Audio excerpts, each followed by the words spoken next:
After all ఒక reviewer expectation high పెట్టమాకండి. ప్రతి utter flop, వాడికి ఏమి తెలియదు సినిమా గురించి. ప్రొడ్యూసర్ రివ్యూయర్స్ చుట్టూ తిరగాల్సిన కర్మ పట్టింది. ఈరోజు ఏ సినిమా అయినా ఫ్లాప్ అవుతుంది. రామ్ చరణ్ చేసిన యాక్టింగ్ కానీ, ఆ బాడీ, ఆ పర్ఫార్మెన్స్, ప్రతిదానికి నిజంగా లాస్ట్ ఎండింగ్లో నా కళ్ళ నుంచి నిజంగా నీళ్ళు వచ్చాయి. ఇవాళ మార్నింగ్ నేను రివ్యూస్, తర్వాత పొద్దున్న లేచేపడికి నాకు ప్రతి సినిమా యావరేజ్, ప్రతి సినిమాకు 2.5 ఇవ్వచ్చు, ఇట్లా అన్ని రివ్యూస్ అన్నీ వచ్చేసి నేను కరెక్ట్గా 7:30కి వెళ్ళాలి. మార్నింగ్ 7 o'clock లేచి, సో అదే మైండ్ స్టేట్తో కూడా నేను వెళ్ళి థియేటర్లో కూర్చున్నప్పటి నుంచి చూస్తూ ఉన్నాను. నాకు కథ వెళ్తున్న కొద్ది కొన్ని సందర్భాల్లో కొన్ని దీంట్లో కొంచెం ఇది అవసరమా, ఇదే అని అనిపించింది. స్టోరీ ఎక్కడ కూడా నన్ను డిసప్పాయింట్ చేయలేదు. ఫస్ట్ హాఫ్ అంతా యావరేజ్గా నడిచింది. సెకండ్ హాఫ్లో నేను రామ్ చరణ్ ఎప్పుడు కూడా ఒక చిరంజీవి కొడుకులాగా చూసాను ఇప్పటి వరకు కూడా. యాక్చువల్ మధ్యలో ఒక సినిమాలో కొంత బాగా యాక్టింగ్ చేశాడు అని అన్నా నాకు అంత అనిపించలేదు. బట్ ఇప్పటి వరకు చిరంజీవి కొడుకుగా ఉన్న రామ్ చరణ్ ఈ సినిమాతో మాత్రం చిరంజీవి రామ్ చరణ్ తండ్రిరా అనేలా చేశాడు. నిజంగా చెప్పాలంటే పడ్డ శ్రమ కానీ, ఆ ఊరు కానీ, ఆ ఊరి కోసం ఒక ఇది తేవాలనే ఒక తపన, అది చూపించిన విధానం అంతా కూడా చాలా బాగుంది. వాడికి రివ్యూ ఇచ్చే అర్హత ఏంటి? వాడికి ఏం తెలుసు? స్క్రీన్ ప్లే చాలా నార్మల్గా ఉంది అంటాడు. అసలు స్క్రీన్ ప్లే అంటే వాడికి ఏం తెలుసు? ఒక స్క్రీన్ ప్లే అంటే ఏంటో తెలియని వాడు రివ్యూ ఇస్తే, వాడు ఒక 2.5 ఇస్తే, అసలు మనం థియేటర్కి వెళ్లకుండానే సినిమా ఫ్లాప్ అని మనను ఊదరగొట్టేస్తే మన సినిమా థియేటర్కి వెళ్ళగలమా, చూడగలమా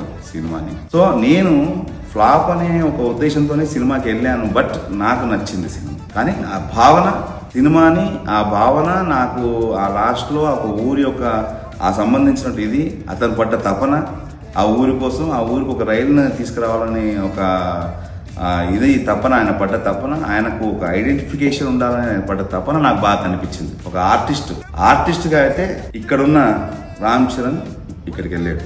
ఇది మాత్రం అందరూ ఒప్పుకోవాల్సిన విషయం. వేరే పెద్ద ఆర్టిస్టులను పెట్టాలి, వారి యొక్క క్యారెక్టర్స్ కి న్యాయం చేశారు. డైలాగ్ డెలివరీకి పడ్డ శ్రమంతా ఉంది.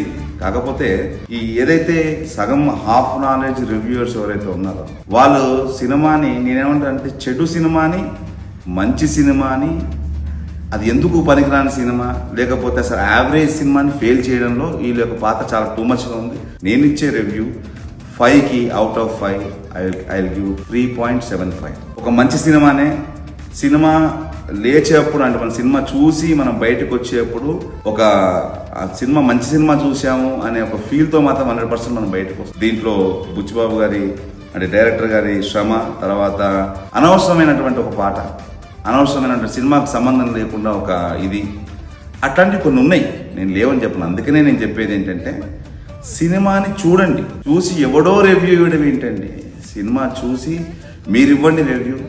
అసలు సినిమాని ప్రేక్షకులను సినిమా థియేటర్ దాకా రాణిస్తున్నారు ఈ రివ్యూయర్స్. అక్కడ తొక్కేస్తున్నారు సినిమా. ఒక చిరంజీవి కొడుకు సినిమాని తొక్కేస్తున్నారంటే నార్మల్గా నాలాంటి సినిమా చేస్తే అసలు దాన్ని అసలు పైకి రానియగలరా? రివ్యూయర్ చుట్టూ, ఒక ప్రొడ్యూసర్ రివ్యూయర్స్ చుట్టూ తిరగాల్సిన కర్మ పట్టింది ఈరోజు. వాటితో మంచి రివ్యూ చెప్పించుకోవాలి. ఒక సినిమాని కథ దగ్గర నుంచి దాన్ని నిర్మించి, దాన్ని ఎన్నో కోట్లు పెట్టి దాన్ని ఇంత చేసి మనం ఎవరి దగ్గర వంగాలి అంటే ఒక రివ్యూయర్.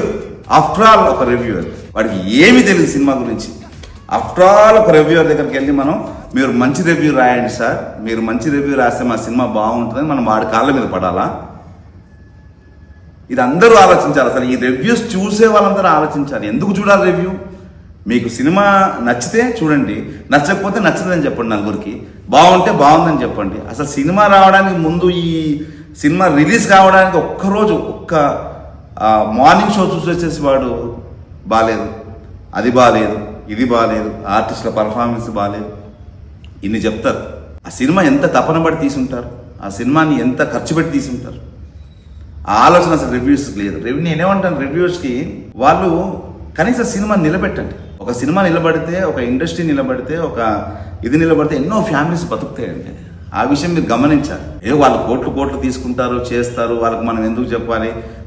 నేనేమో లేని ఉన్నట్టుగా ఏం చెప్పమన్నట్లేదు, కానీ ఉన్నది ఉన్నట్టు చెప్పండి. రాజ్ కుమార్ కన్నడ ఆర్టిస్ట్ అద్భుతంగా చేశాడు, చాలా బాగా చేశాడు. అట్లాగే ఈ వీళ్ళ ఊర్లో ఉన్నటువంటి ఆర్టిస్ట్ అందరూ, ఆ గడ్డం అతను కానీ, తర్వాత ఇంకొక అతను, అద్భుతంగా అందరూ ఆర్టిస్ట్గా చాలా బాగా చేశారు. సినిమా చాలా అద్భుతంగా చేశారు. కాబట్టి నేను ఒకటే చెప్తున్నాను, ఈ రివ్యూస్ మాట నా మాట కూడా ఎవరు వినొద్దు. చక్కగా వెళ్ళండి, సినిమాలు చూడండి. సినిమా చూసి దాన్ని మీరు ఎంతవరకు ఎంజాయ్ చేశారు, మీరు పెట్టిన డబ్బులకి ఎంతవరకు ఎంజాయ్ చేశారు, దాన్ని మీరు పక్క వారికి ఎట్లా పంచుకుంటారు, మౌత్ టాక్ అనేది అలాగ ఉండాలి.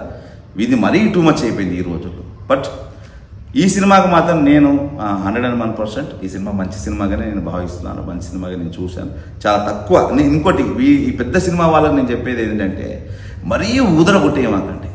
అంత హై ఎక్స్పెక్టేషన్తో పోతే ఏ సినిమా అయినా ఫ్లాప్ అవుతుంది. ఇది మాత్రం మీరు గుర్తుపెట్టుకోవాలి. సినిమా అయితే బాగుంది, చూసే వాళ్ళందరూ చూడండి. I like it. So I'm sign off. Thank you.